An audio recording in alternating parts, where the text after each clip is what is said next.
بسم اللہ الرحمن الرحیم، السلام علیکم۔ میں ہوں سیبی کاظمی، آپ دیکھ رہے ہیں فیس بک اور یوٹیوب۔ آج 9 اگست ہفتے کا دن ہے اور آج کچھ بڑی اہم خبریں میرے سامنے موجود ہیں جو میں آپ کے خدمت میں پیش کرتا ہوں۔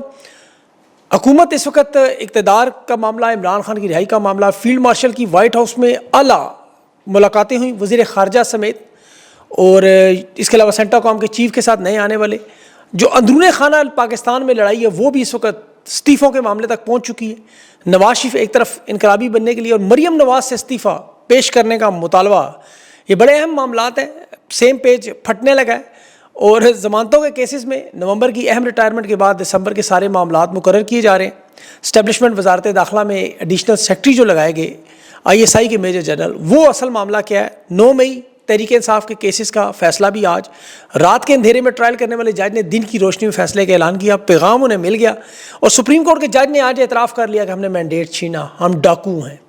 حماد اظہر کے خوف سے کاغذات نامزدگی بھی فی الحال روکی گئی ہے۔ اور تحریک انصاف کے رہنما کیا نشہ کرتے ہیں جو علیمہ خان کے مخالف ہیں، وہ تفصیل میں آپ کو بتاتا ہوں۔ ڈونلڈ ٹرمپ کا نوبل انعام کے معاملے کچھ مالشی ممالک بھی شامل ہو چکے ہیں اور 15 اگست کو ٹرمپ کی بڑی ملاقات بھی ہے ہندوستان کے ساتھ۔ معاملات کے جو پاکستان پہ کیا اثرات آئیں گے، یہ سارا آج کے ویلاگ میں۔ لیکن فیلڈ مارشل سب سے پہلے عاصم منیر صاحب جو اس وقت امریکہ میں موجود ہے، یہ موضوع اس وقت دنیا بھر کے تمام اخبارات جریدوں پر رپورٹس آ رہی ہیں، اکانومسٹ میں، بلومبرگ میں، واشنگٹن پوسٹ میں، یہ بڑی رپورٹس آ رہی ہیں۔ دورہ پاکستان اس مستقبل کا فیصلہ کرے گا۔ 8 کے قریب بڑے ایشوز ہیں، اس میں ظاہر عمران خان کی رہائی کا سب سے اہم معاملہ ہے۔ ڈونلڈ ٹرمپ کا یہ جو دوسرا صدارتی دور ہے، اس میں فیلڈ مارشل کی وائٹ ہاؤس میں ملاقات، سیکرٹری اسٹیٹ سے 2 گھنٹے کی ملاقات ہوئی۔ اس میں ظاہر اسرائیل ایران کی جنگ کا معاملہ، سیکورٹی انٹیلیجنس، ڈیفنس، اقتصادی معاہدے، تجارتی معاہدے، سب سے بڑھ کر امریکی سینٹرل کمانڈ کے نئے سربراہ، پرانے سربراہ مائیکل کیرالا کی ریٹائرمنٹ کی تقریب میں شرکت تھی، سینٹا کام کے نئے چیف سے ملاقاتیں تھیں۔ اور اس دوران تحریک انصاف کے جو اوورسیز پاکستانی ہیں وہ برسلز، بارسلونا، ویانا میں وہاں عمران خان کی رہائی کے لیے احتجاج بھی کر رہے ہیں، خاص طور پر ٹیمپا جہاں سینٹا کام کا ہیڈ کوارٹر ہے۔ اب یہ یاد رکھیں، فیلڈ مارشل کا بھی ایک پاکستانی کمیونٹی کے ساتھ ڈنر میں جو شخص ڈنر کرا رہا تھا، بڑی انٹرسٹنگ چیز ابھی نظر آئی کہ ڈنر ہوسٹ کرنے والے کی والدہ عمران خان کی سب سے بڑی سپورٹر، جو بھی کچھ عرصہ پہلے انتقال بھی کرے۔ اندازہ کریں کہ ذاتی مفادات میں کیسے کیسے لوگ عمران خان کے نظریے سے ہٹ کر نظریہ منیر پر کھڑے ہوئے ہیں۔ اب امریکہ میں اس وقت آرمی چیف کے ساتھ محسن نقوی کی بھی موجودگی کی بات ہے۔ اب دیکھیں، یہ اہم معاملہ اس لیے کہ ڈونلڈ ٹرمپ کو تیار کیا جائے، راضی کیا جائے، اور ٹرمپ تو چونکہ اس وقت ہندوستان کے معاملے کی وجہ سے وقتی طور پر اس کا جھکاؤ پاکستان کی طرف نظر آ رہا ہے، لیکن یہ چاہتے ہیں کہ ایک مہر لگے، 27ویں ترمیم کا معاملہ مکمل ہو اور پھر موجودہ حکومت کی بساط کو الٹا جائے، وہ سیم پیج لیرو لیر کیا جائے۔ وہ میں آپ کو آگے بتاتا ہوں چل کے۔ محسن نقوی کی جو وزارت ہے اس میں وہ اس لیے ضروری ہے، یاد رکھیں 27ویں ترمیم کے بعد، کہ صدارت کی راہ تبھی ہموار ہو گئی یہ طاقت کے اس پورے کھیل میں بلا شرکت اقتدار کے مالک بننے کے لیے۔ اور یہ میں مفروضوں کی بنیاد پہ نہیں کہہ رہا، میں آپ کو پاکستان کی تاریخ بتاتا ہوں۔ ایوب خان نے جب ملک کا قبضہ سنبھالا تو اس نے محمد علی بوگرا کو اور اسکندر مرزا کو اس وقت فیل قرار دیا تھا، سارا کنٹرول اپنے ہاتھ میں لیا تھا۔ ایوب خان اس وقت وزیر دفاع تھا، اسکندر مرزا کو ہٹا کے وہ بنا۔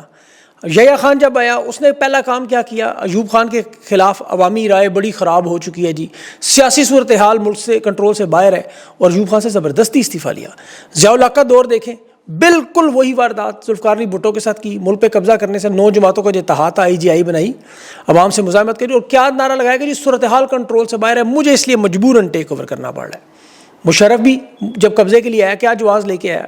ایک تو نواز شریف کی کرپشن، کارگل کا جنگ کا تہارا، اور تیسرا کہ نااہل اور کرپٹ ہے، جہاز میرا اغوا کرنا، وہ جو سازش آپ کو پتہ ہے، اور پھر صدارت اس نے سنبھال لی۔ اب عمران خان کے معاملے پر چونکہ نہ کوئی کرپشن تھی، نہ اہلی تھی، نہ یہ خارجہ پالیسی کا الزام لگا سکتے۔ عمران خان کے دور میں تو دیکھیں اکانومی 6.2% پہ تھی، ملک سب سے بڑی وبا کورونا سے کہ لاک ڈاؤن کے باوجود ٹیکسٹائل میں، مینوفیکچرنگ میں، زراعت میں، کسان، مزدور، تاجر سارے خوش تھے۔ عمران خان ایک نیٹ اینڈ کلین شخص، جس کے اسٹیبلشمنٹ کے اپنے لوگ منہ سے تسلیم کرتے ہیں کہ کرپشن کا کوئی کیس اس کے اوپر کوئی الزام نہیں بن سکتا۔ اب ظاہر ہے اس ملک پہ قبضہ نہیں کر سکتے تھے، اور پھر انہیں جو 8 فروری کے الیکشن میں پورے پاکستان نے عمران خان کو ووٹ دے کر وہ بھی بتا دیا، ان کے پاس کوئی بہانہ تھا ہی نہیں۔ یہ کیسے احتساب کا، کرپشن کا، وہ ایوب خان کا، یحییٰ خان کا، ضیاء الحق کا یا مشرف کا یہ بہانہ لگاتے؟ تو انہوں نے یہ نون لیگ اور پیپلز پارٹی اس لیے بنائی کہ یہ کرپٹ لوگ ہیں، اس کرپشن کو ہم ہٹا سکتے ہیں اور قبضہ کر سکتے ہیں۔ یہ چوری کے مال میں بٹوارے کا معاملہ ہے، پورے کا پورے اقتدار میں حصہ صدارتی معاملات کے ذریعے۔ خان کے ساتھ یہ نہیں کر سکتے تھے مارشل لا لگا کے، اور چوری کے مال پہ ہمیشہ لڑائی ہوتی ہے بٹوارے میں، آپ کو پتہ ہے۔ اب یہ جو فرنٹ مین پکڑے جا رہے ہیں، پرتگال میں اربوں روپیہ منتقل ہو رہا ہے، مریم اورنگزیب جیسی خاتون کا 2 ارب کا دبئی میں ولا آپ کو پتہ ہے نظر آ رہا ہے سامنے۔ اب پاکستانیوں کو تو فی الحال اس حکومت سے کوئی غرض نہیں ہے، وہ چاہتے ہیں نظام بدلے، لیکن ان کی خواہش ہے کہ خان کی رہائی ہو. وہ عمران خان کی تبدیلی چاہتے ہیں کہ عمران خان آئے، فارم 47 کا نظام گرے. یہ سارا پاکستان جانتا بھی ہے کہ عمران خان نہ تو نواز شریف ہے نہ زرداری ہے، وہ برطانیہ میں پناہ کے لیے تیار نہیں ہے. اب اس وقت بھی کچھ ایسے لوگ تحریک انصاف میں بھی موجود ہیں، کچھ ان کے رہنما بھی ہیں، کچھ سپورٹر بھی ہیں. وہ کہتے ہیں جی نواز شریف دیکھیں 2 دفعہ حکومت سے نکلا، واپس ڈیل کر کے آئے، عمران خان کو بھی اسی سیاست کا حصہ بننا چاہیے، اپنی حکمت عملی بدلنی چاہیے. اور یہ عسکری صحافی تو باقاعدہ اسٹیبلشمنٹ کا پیغام دیتے ہیں. خان کو لیکن پتہ ہے کہ ایک قدم مزاحمت کا پیچھے ہٹا تو پاکستانیوں کی اور خان کی اپنی جو قربانیاں ہیں اس کے بعد اگلے 50 سال تک کوئی تبدیلی کے سامنے نہیں کھڑا ہوگا. اور عمران خان، زرداری، نواز شریف، ان تمام رہنماؤں میں سب سے بڑا فرق یہ ہے کہ خان ان جیسا نہیں ہے، مجھ جیسا ان جیسا نہیں ہو سکتا، یہ بات یاد رکھیں. اب اس میں ظاہر ہے ڈونلڈ ٹرمپ کا کردار بڑا اہم ہے. وہ دوسرا اس کا صدارتی دور ہے، وہ ہمیشہ بھارت کا حامی رہا. ٹرمپ کے ایک دن مشیر دیکھیں، سارے کے سارے بھارت کے ساتھ قریبی تعلقات کے خواہشمند، پاکستان کا کبھی ذکر ہی نہیں ہوتا تھا، بلکہ ٹرمپ کی طرف سے ہمیشہ دہشت گردی کے الزام لگائے گئے. جو امداد دیتا تھا ٹرمپ، وہ کہتا تھا یہ جھوٹ اور دھوکہ دینے والے منافق ہیں، بلکہ اس نے تو ایبٹ آباد آپریشن پر پناہ کے لیے معافی کا مطالبہ ان سے کیا تھا. یہ جو پاکستان بھارت کی جنگ میں ثالثی کا ٹرمپ بار بار دعویٰ کرتا رہا، جسے ہندوستان بار بار مسترد کرتا رہا، یہ صرف ایک وجہ ہے، صرف ایک وجہ کہ بھارت کے ساتھ بہتر تجارتی معاہدہ، ایک چال ہے، ایک کارڈ ہے. یہ اسی لیے فیلڈ مارشل کا وائٹ ہاؤس کا دورہ بھی ہوا. پھر نریندرا مودی، یہ خبر تو آپ نے سن لی کہ نریندرا مودی گیا ہی نہیں اس چکر میں ملنے کہ میں وہاں نہیں بات کروں گا، ہم مفاہمت کی طرف نہیں جائیں گے، کہ وہاں فیلڈ مارشل کو بلایا گیا. اب ڈونلڈ ٹرمپ آپ کو پتہ ہے بظاہر بھارت سے ناراض ہے، مردہ معیشت کہہ رہا ہے، 50% ٹیرف لگا رہا ہے، پاکستان کے تجارتی معاہدوں کی تعریف کر رہا ہے، اور تیل کے شعبے میں ترقی کے منصوبے. اچھا پوری دنیا کے ماہرین متفق ہیں، پوری دنیا کے، کہ پاکستان کے پاس ایسا کوئی تصدیق شدہ تیل کے ذخائر موجود نہیں ہیں. اور ٹرمپ طنز کر رہا ہے کہ جی ہندوستان کو پاکستان سے تیل خریدنا پڑے گا، اور ہندوستان کو کہہ رہا ہے جی آپ یوکرین اور روس کی جنگ میں جنگی مشین ہے، جبکہ پاکستان اسلحہ دیتا رہا. وہ یہ کہتا ہے آپ روس سے تیل خریدتے، اس وجہ سے وہاں جنگ نہیں ختم ہو رہی. معاملہ صرف تجارتی معاملہ ہے. بھارت کے سیکورٹی مشیر اجیت دیول کی دیکھیں ملاقات ہوگی وہاں روس کے پیوٹن کے ساتھ، وہ برازیل سے ملنے چلے گئے، ایران کی طرف چلے گئے. 7 سال بعد وہ مودی چین کی طرف جا رہے ہیں، کیونکہ ان کی اسٹیبلشمنٹ میں میر جعفر موجود نہیں ہے جو عمران خان کے دورے پر حکومت گرا گیا. بھارت نے تو امریکہ کے ساتھ تمام دفاعی منصوبے ختم کر دیے، وزیر دفاع کا دورہ منسوخ کر دیا. وہ ٹرمپ کی شرائط پر فی الحال تجارتی معاہدے پر تیار نہیں ہے. اور ڈونلڈ ٹرمپ کا سب کو پتہ ہے کہ وہ ایک غیر روایتی، آپ کو پتہ ہے غیر یقینی سیاستدان ہے. صبح کچھ، دوپہر کچھ، شام کو کچھ، اگلے دن صبح اٹھ کے کہتا ہے پچھلے دن کی مجھے باتیں بھی نہیں یاد. تو اس لیے اگر ایسی بھی کوئی خبر ایک دم آ گئی کہ اس نے ہندوستان کے ساتھ معاہدہ کر لیا، یہ مودی مان گیا ہے، تو یہ کوئی اتنا بڑا، یہ اس وقت سموگ ہے. ہندوستان تو فی الحال دباؤ برداشت کر رہا ہے. ٹرمپ مفاہمت کی طرف آ گیا، کیونکہ اگست کا مہینہ بڑا اہم اس لیے بتایا جا رہا ہے جی کہ ہندوستانی میڈیا پر بھی جنگ کی خبریں شروع ہوں گی، پاکستان میں بھی ابدالی، شاہین 1 یہ سارے ایکٹیویٹ سرحد پر کر دیے جائیں گے، بھارت بھی S-400 کھڑا کر دے گا. لیکن یہ یقین کرے صرف اور صرف اس وقت دباؤ بڑھانے کا ایک بہت بڑا طریقہ کار ہے.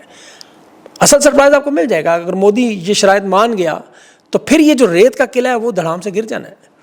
بیرونی معاملات میں تو اس وقت یہ حالات ہیں. اب دیکھیں اندرونی معاملات میں اس وقت اسٹیبلشمنٹ اور حکومت کے درمیان حقیقی معنوں میں پیچ پھٹنے کی تصدیق آ گئی ہے. یہ جو 2 دھڑے حکومت کے سامنے آ چکے ہیں فارم 47 کے، ایک مریم نواز کے قریبی لوگ جو کرپشن کی دولت پرتگال کی شہریت اور وہ سارا معاملہ آپ کو پتہ ہے. اب مریم نواز کی گروپ کے جو صحافی ہیں انہوں نے باقاعدہ بیانات دینے شروع کر دیے کہ سمجھوتا نہیں کریں گی، استعفیٰ دینے پر تیار ہیں. اور یہ وہی بیانیہ بنایا جا رہا ہے جو خواجہ آصف کو لے کر اس وقت حکومت اور اسٹیبلشمنٹ کے درمیان تلخی شروع ہوئی. اور یہ معاملہ اس لیول تک چلا گیا کہ ان کے صحافیوں کو باقاعدہ اعلان کرنا پڑا. آپ دیکھ لیں ARY دیکھ لیں، 24 نیوز دیکھ لیں، جنگ، جیو، ان پہ تمام صحافیوں نے کہا کہ مریم نواز کسی فوجی عامر کے سامنے نہیں نہیں جھکیں گی، وہ چاہے فیلڈ مارشل ہی کیوں نہ ہو. مریم نواز کے اوپر اس وقت کرپشن کے کیسز بننے تو ستھرا پنجاب 100 ارب کی کرپشن صرف اس میں، اس سے پہلے 10 کھرب کی وہ 4 مہینوں میں ان کی حکومت میں کرپشن. پھر جو دڑا دڑ پانی کے منصوبوں سے لے کے ٹیکسیوں تک جن منصوبوں پر تختیاں، ہر منصوبے کی کرپشن، ایک منصوبے میں واردات. اور وہ سارے فرنٹ مین بیوروکریسی کے لوگ جنہیں فل فری ہینڈ دیا گیا تھا. مریم نواز نے اسی لیے اعلان کیا کہ میں تقرریوں کے معاملے میں مداخلت برداشت نہیں کروں. اسے پتہ ہے ایک آدھا فرنٹ مین کے ٹائی چڑھ گیا تو مسئلہ ہے.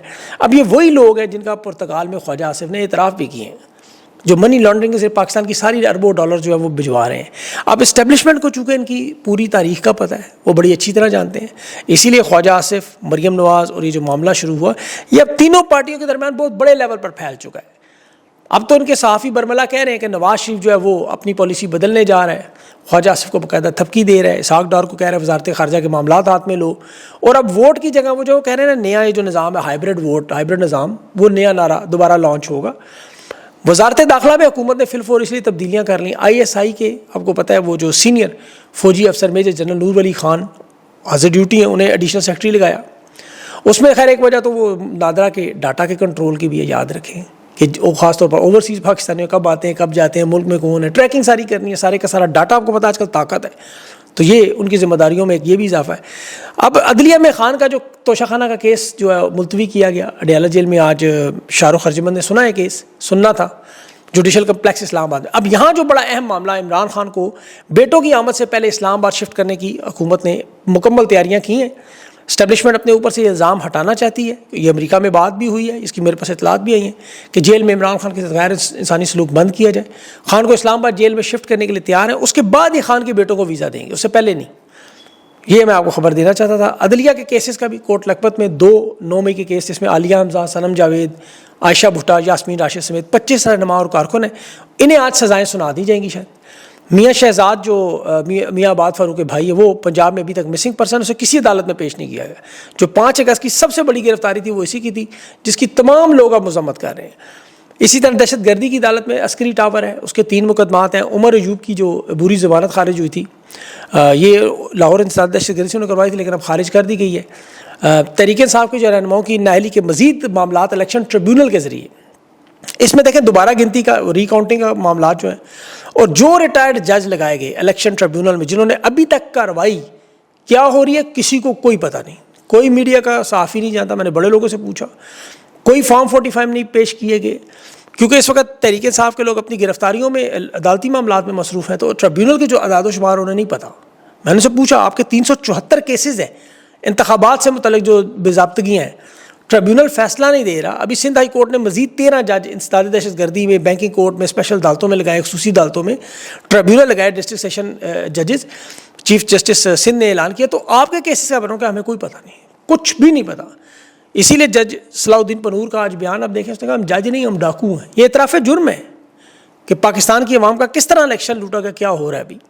یہ اپنی نجی محفلوں میں برملا اعتراف کرتے ہیں کہ جج اس وقت طاقتور لوگوں کو خوش کرنے میں اپنے حلف سے انحراف کر رہے ہیں۔ یہ عوام کا اعتماد توڑے، تسلیم کرتے ہیں سارے، اور ہم لوگ جو روزانہ ان پہ تنقید کرتے ہیں آپ یقین کریں دیکھتے ہیں۔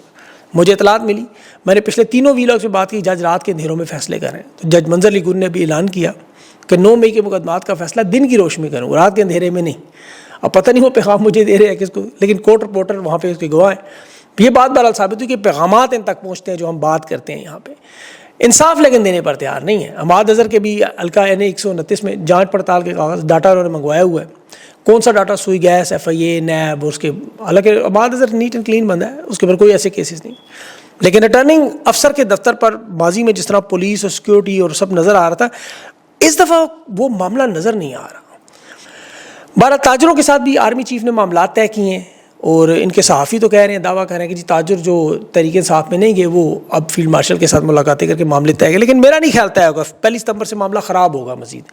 انہیں پاکستان کے حالات میں کوئی دلچسپی نہیں۔ میں آپ کو ایک چھوٹی سی مثال دیتا ہوں، آپ کو اندازہ ہو جائے گا۔ یہ جو بیریا ٹاؤن کے بھی کیسز چل رہے ہیں، جو تباہی بربادی اور نیلامی ہو رہی ہے، آپ کو پتہ ہے بیریا ٹاؤن کا جو رقبہ ہے، یہ پاکستان کی تاریخ میں 78 سال کی تاریخ میں سب سے بڑا ریل اسٹیٹ پروجیکٹ، 86,000 ایکڑ اسلام آباد پنڈی میں بنتا ہے، صرف لاہور، نواب شاہ اور دیگر شہروں میں نہیں، کراچی بھی اس میں شامل کریں ضرور، تقریباً آدھا پاکستان، 86,000 ایکڑ۔ باقی جو ان کے ریسٹورنٹس ہیں، آپ کو پتہ ہے مارکیاں ہیں، گولف کلب، بہت کچھ ہے اس میں۔ یہ 8 کھرب روپیہ بتایا جا رہا ہے، امریکی ڈالرز میں 3 کھرب امریکی ڈالر بنتے ہیں تقریباً۔ اب اس بیریا ٹاؤن میں 850 لوگوں نے 8 کھرب روپیہ لگایا ہوا ہے، یعنی فی پاکستانی 36 لاکھ امریکی ڈالر بنتے ہیں۔ یہ پاکستان کی تاریخ کی سب سے بڑی آپ کو پتہ ہے واردات ہے۔ اچھا، انہیں چونکہ پتہ ہے کہ معدنی ذخائر ہوں، کرپٹو کرنسی ہو، تیل کے، یہ ساری نوٹنکیاں، یہ تو آپ کو پتہ ہے بیچنے کے ڈرامے۔